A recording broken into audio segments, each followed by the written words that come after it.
नवाज शरीफ की जानिब से भी कहा गया है कि पाकिस्तान तहरीक इंसाफ को बल्ले का निशान मिलना चाहिए था। ये झूठ बोलते हैं, ये बेईमान लोग हैं। इन्होंने अपने फ्रॉड को छुपाने के लिए, अब चूँकि इनके ख़िलाफ़ इतनी नफ़रत हो रही है अवाम और पब्लिक कर रही है, तो अब ये मलबा डालना चाहते हैं सुप्रीम कोर्ट पे और इलेक्शन कमीशन पे। बल्कि ये सब कुछ लंदन प्लान का हिस्सा है। ये सारे उनके साथ आप उठा लेना इनकी सारी स्टेटमेंट कि नहीं जी इनको बैन होना चाहिए, इस पार्टी को बल्ले का निशान नहीं होना चाहिए। इनके ही तो मुतालबात हैं और यही तो मिली भगत है। किसको वाक ओवर मिल रहा है? इन्हीं को ही वाक ओवर मिल रहा है। ये सारा फ्रॉड कर रहे हैं। अब चूँकि इनके खिलाफ इतनी नफरत हो गई है, उस नफरत को कम करने के लिए ये स्टेटमेंट दी है। अच्छा सर, एक तरफ इलेक्शन कमीशन ने फहरिस्तें फाइनल कर दी हैं और सुप्रीम कोर्ट ने भी ये कहा है कि पत्थर पर लकीर समझा जाए 8 फरवरी के इंतखाबात को। दूसरी तरफ हम देखते हैं कि सेनेट के अंदर यके बाद दिगरे करारदादें मंजूर हो रही हैं कि इलेक्शन को डिले किया जाए। इसकी क्या वजह समझते हैं कि पीटीआई का इंतखाबी निशान भी नहीं रहा, सारे आज़ाद हैसियत से मैदान में हैं, उसके बावजूद करारदादें पेश की जा रही हैं कि ये इलेक्शन असल में इनके प्लान ए और प्लान बी हैं। वो सिक्योर करना चाहते हैं कि किसी सूरत पीटीआई अगर जीतने वाली होगी तो फिर इलेक्शन डिले कर देंगे, पोस्टपोन कर देंगे। वो प्लान बी भी तैयार रखना चाहते हैं। दूसरी तरफ प्लान ए भी तैयार है। यानी आपने कहा कि यहाँ सारे इंतखाबी हल्के गलत बनाए, डिलिमिटेशन, सुप्रीम कोर्ट ने कहा ये गलत तो है, लेकिन चूँकि इलेक्शन डिले हो जाएगा इसलिए आप इस गलती को छोड़ दो अभी फॉर द टाइम बीइंग, बाद में देखेंगे। यानी हर गलती काबिल माफ़ी है। अच्छा, हमने कहा भाई आरओ ये गलत है, उन्होंने कहा नहीं इसको छोड़ दो, इलेक्शन डिले हो जाएगा। अच्छा, सब कुछ गलत छोड़ दो, लेकिन अगर हमारे इलेक्शन में उनके बकौल कोई इरेगुलरिटी है तो जो महीने बाद इलेक्शन कराना है, नहीं नहीं नहीं नहीं तुम्हारी इरेगुलरिटी काबिल मुआखज़ा है, आपको नहीं छोड़ेंगे। हम इलेक्शन तो कराएंगे लेकिन आपके बगैर कराएंगे। भाई हम गए थे इलेक्शन लेने के लिए और इलेक्शन हो रहा है हमारे बगैर। ये है इंसाफ। पिछले साल 2 फैसले हमारी ही एप्लीकेशनों पे आए, जो कहा गया 30 अप्रैल को इलेक्शन कराओ, फिर कहा 14 मई को इलेक्शन कराओ, फिर तीसरी एप्लीकेशन थी जिस पे ये आर्डर हुआ 8 फरवरी को। अब जज साहब उस दिन भी कह रहे थे कि देखें हमने ही कहा ना इलेक्शन कराओ, भाई आपकी मेहरबानी, आइन कहता है इलेक्शन कराओ, आपने तो डिले करा दिया बल्कि। लेकिन भाई जो हम पटिशनर हैं, हम कह रहे हैं इलेक्शन कराओ, लेकिन हमारे बगैर इलेक्शन, इस इलेक्शन की क्या हैसियत है? सर, मरीम नवाज़ के 2 बेसिकली जलसे में बयान थे सबसे अहम समझे जा रहे हैं। एक तो पीटीआई को उन्होंने दहशतगर्द जमात कहा क्योंकि पीटीआई 9 मई करके आई है। ये एक तो ये आपसे जानना चाहेंगे कि असल में 9 मई आप क्या किस तरह से उसे डिफ़ाइन कर सकते हैं 9 मई को। दूसरा, मरीम नवाज़ ने कहा कि पीटीआई के सर पर डंडा था 2018 में, जिसकी वजह से इक़्तिदार में आई और अब वो डंडा इनके सर से छिन चुका है। इस वाले से भी आप रद्द अमल लेंगे? देखिए, पहली बात तो यह है कि कल बड़ा खूबसूरत उन्होंने इमरान खान ने उसको डिफ़ाइन कर दिया। उन्होंने कहा 9 मई के हवाले से हम थ्रू आउट मांगते रहे जुडिशल कमीशन बना दो, लेकिन उन्होंने कहा 3 मुझे बातों का जवाब देते हैं। नंबर 1, कोर कमांडर हाउस की CCTV फुटेजेस किसके पास है? GHQ पे ऊपर हमला केस की CCTV फुटेजेस किसके पास हैं? और इस्लामाबाद हाई कोर्ट के ऊपर जो अटैक करके इमरान खान को अगवा किया गया उसके CCTV फुटेजेस किसके पास है? ये तीनों की CCTV फुटेजेस ले आओ और जुडिशल कमीशन बना दो, आपका दूध का दूध पानी का पानी हो जाएगा। इस जो पार्टी इलेक्शन में जा रही हो, 14 मई को इलेक्शन हो, वो क्यों दंगा फसाद करेगी ताकि वो इलेक्शन जो जीता हुआ उनका इलेक्शन है वो डिले हो जाए? इसका मतलब है कि उसके बेनिफिशरी कुछ और है, और जो बेनिफिशरीज़ हैं लंदन प्लान के, इमरान खान ने कल खुद वाजे कर दिया, क्योंकि लंदन प्लान के 3 हिस्से थे। नंबर 1, पीटीआई को डिसमेंटल करना है, उसके लिए कोई भी तरीका अडॉप्ट करना है। नंबर 2, नवाज शरीफ, शहबाज शरीफ, उन सारे चोरों को पाक साफ करना है जो उन्होंने कर दिया। नंबर 3, इमरान खान को जेल में डालना है और नाअहल करना है जो उन्होंने किया। ये 3 काम करने थे। लेकिन इमरान खान ने एक बात और भी की थी, उसने कहा इस सब कुछ के बावजूद इंशाल्लाह हम ही जीतेंगे। और आज आप देख लें, किसी हल्के में आप चले जाएं, आपको नज़र आ जाएगा कि लोग किसके साथ खड़े हुए हैं।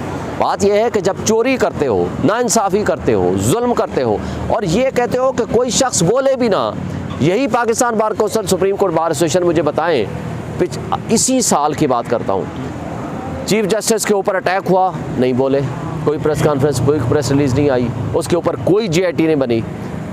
उसके अलावा तमाम PTM की जमातें और मुस्लिम लीग नून ने गालियाँ दी प्रैक्टिकली जब उन्होंने हमारे हक़ में फ़ैसला दिया या स्टे दिया पेशावर हाई कोर्ट ने, उसके ऊपर कोई GIT नहीं है। फिर पिछले साल उमरता बंदियाल, एजाजुल हसन, इनकी तस्वीरें लगा के इनको गालियाँ दी जाती रहीं और यहाँ खड़े होकर भी गालियाँ दी गई, और इनके एक मिनिस्टर ने बाकायदा जलसे में गालियाँ दी, एक यानी वर्कर कन्वेंशन में। ये सारा कुछ रिकॉर्ड पे आपके पास मौजूद है। लेकिन उस वक्त ना पाकिस्तान बार कौंसिल ने बोला, ना सुप्रीम कोर्ट बार एसोसिएशन ने कुछ बोला, ना ही JIT बनी। मुझे बता दें कि इसका मतलब है कि JIT और सुप्रीम कोर्ट बार और पाकिस्तान बार कौंसिल वहाँ बोलेगी जब कोई उनके पसंदीदा जजेस के बारे में बात हो। अगर गैर पसंदीदा जजेस के बारे में बात हो तो वो जायज़ है। अगर ये इंसाफ है तो सारी कौम देख नहीं रही है इन सारी चीज़ों को। यानी आप नाइंसाफ़ी भी करें और अगर कोई सहाफ़ी या कोई शख्स उठ के उस पर तनकीद करे और बताए कि ये इल्लीगल है तो उसके ऊपर आप JIT बना दें, उनको डराएं धमकाएं, उनको उठा लें और जेलों में डाल दें। ये कानून नहीं है, ये आइन नहीं है, ये नाइंसाफ़ी है। और नाइंसाफ़ी के ऊपर मज़ीद नाइंसाफ़ी है। तारीख़ इसको याद रखेगी। तारीख़ इस फ़ैसले को, खा वो इलेक्शन कमीशन को आप कह रहे थे ना, मैंने उनको बताया कल, ये नहीं कहा उनके साथ तलकलामी की, उनको बताया कि जो आप काम कर रहे हो ये सख्त तरीन नाइंसाफ़ी है, बदतरीन नाइंसाफ़ी है। और जो सुप्रीम कोर्ट ने किया है वो भी नाइंसाफ़ी पे मबनी है। उनको और इसको जो नज़रिया ज़रूरत ईजाद हुआ था मौलवी तमीज़ुद्दीन केस में, ये इस फ़ैसले को उससे बदतर फ़ैसला तस्वर किया जाएगा। और ये भी किसी लिहाज से ना आइनी है, न जमहूरी है, न क़ानूनी है, और ना ही इसको कोई लीगल कवरेज हासिल है।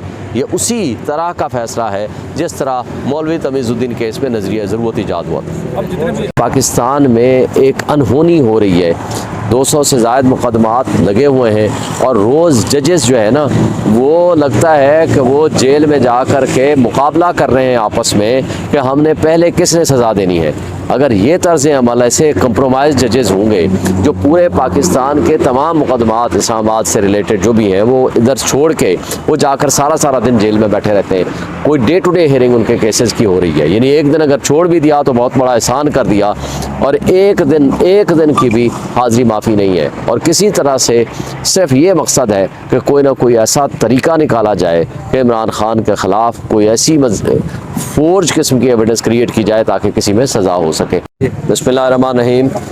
देखें, आज जो नैब वाले मुकदमात थे उसमें जानबूझ के इस्लामाबाद हाई कोर्ट का रजिस्ट्रार ऑफिस मस्ती कर रहा है, प्रॉब्लम क्रिएट कर रहा है। आप मुझे बताएं, नैब उसमें पार्टी है, एक क्रिमिनल केस है, उसके अंदर हमेशा वो डिवीज़न बेंच में लगता है। उन्होंने चूँकि वो डे टू डे हियरिंग कर रहे हैं, जानबूझ के उन्होंने सिंगल बेंच में लगा दिया।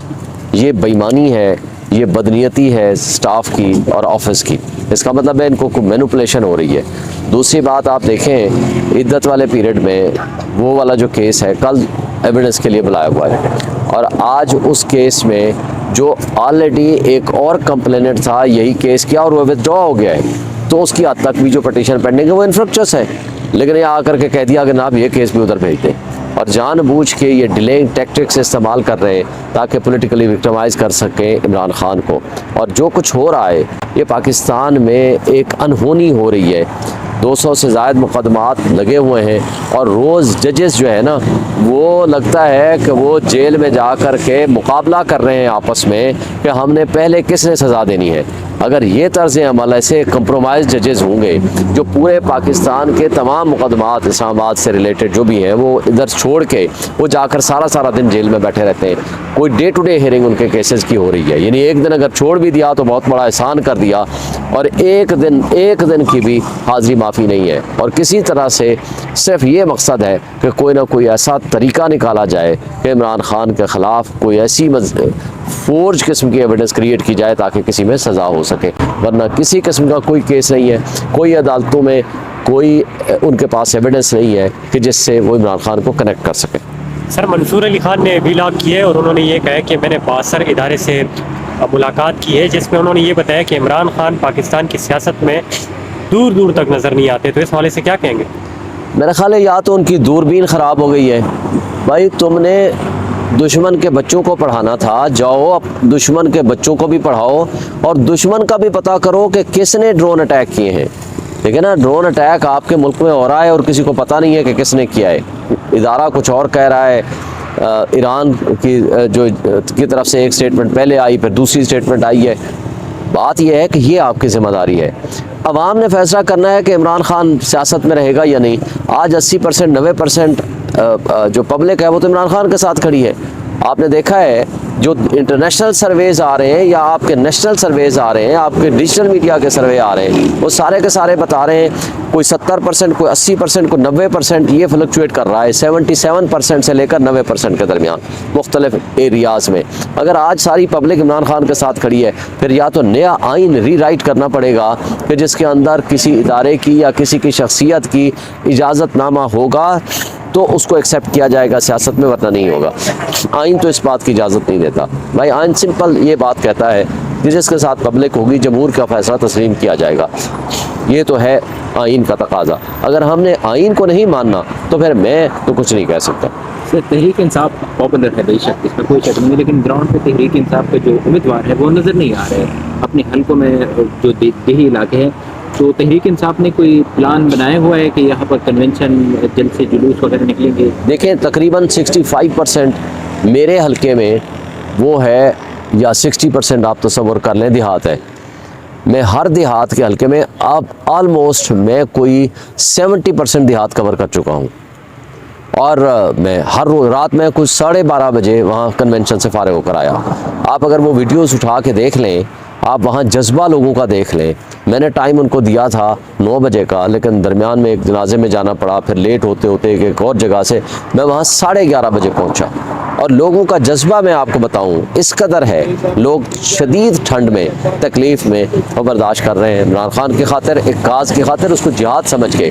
वो लोगों की ये राय है, हमारी तो है ही है, लोगों की ये राय है या तो हम हमेशा के लिए ग़ुलामी में चले जाएंगे या हमने हकीकी आज़ादी हासिल करनी है माफिया से।